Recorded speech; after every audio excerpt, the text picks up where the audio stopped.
যে আপনারা দেখেছেন দীর্ঘ 17 বছর আমাদের রাজনৈতিক অভিভাবক তারেক রহমানের নেতৃত্বে বাংলাদেশে যে আন্দোলন সংগ্রাম চলেছে, সেই আন্দোলনের একটি ছিল যে বাংলাদেশের জনগণকে ভোট অধিকার প্রয়োগ করার সুযোগ সৃষ্টি করে দেওয়া, নির্বাচনের মাধ্যমে নির্বাচিত সরকার আসুক, সেটাই ছিল বিএনপির দাবি।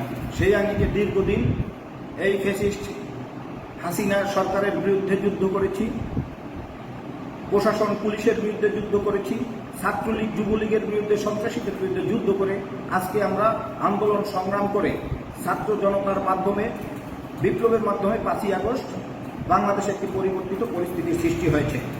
সেখানেও আমাদের বিএনপির একটি দাবি ছিল যে একটি জনগণের সরকার বাংলাদেশে প্রতিনিধিত্ব করবে, যে নির্বাচনের দাবি ছিল। সেই আঙ্গিকে এই বিএনপি কাজ করে যাচ্ছে। আমাদের রাজনৈতিক অভিভাবক, সাংগঠনিক অভিভাবক তারেক রহমানও সেই একই কথা বলেছে, বাংলাদেশের জনগণ যাকে চাইবে সেই বাংলাদেশের ক্ষমতার মস্তদে বসবে। সেই আঙ্গিকে আজকে বিএনপি আবার এই নির্মম আজকে তারা সোচ্চার হচ্ছে।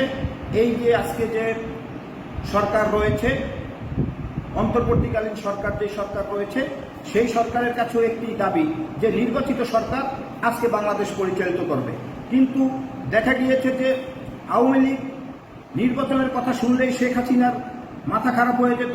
ঠিক সেই রকম আজকে যেই আশা নিয়ে বাংলাদেশের জনগণ অন্তর্বর্তী সরকারকে বসিয়েছে, তারাও দেখি নির্বাচনের কথা শুনলেই তাদের মাথা খারাপ হয়ে যায়। কিন্তু বিএনপির আমাদের রাজনৈতিক অভিভাবক তারেক রহমান বাংলাদেশের জনগণের কাছে ওয়াদাবদ্ধ। সে বলেছে বাংলাদেশের জনগণের ভোটাধিকার জনগণের কাছে ফিরিয়ে দিবে। সেই আঙ্গিকে আজকে বিএনপি আবার চেষ্টা করে যাচ্ছে এবং আশা করি এই অন্তর্বর্তী সরকার সেই বিএনপির যে দাবি তা মেনে নিয়ে অচিরেই বাংলাদেশে একটি নিরপেক্ষ নির্বাচন দিবে। সেই নির্বাচনে যেই সরকার ক্ষমতা আসবে তারা এই দেশ পরিচালনা করবে।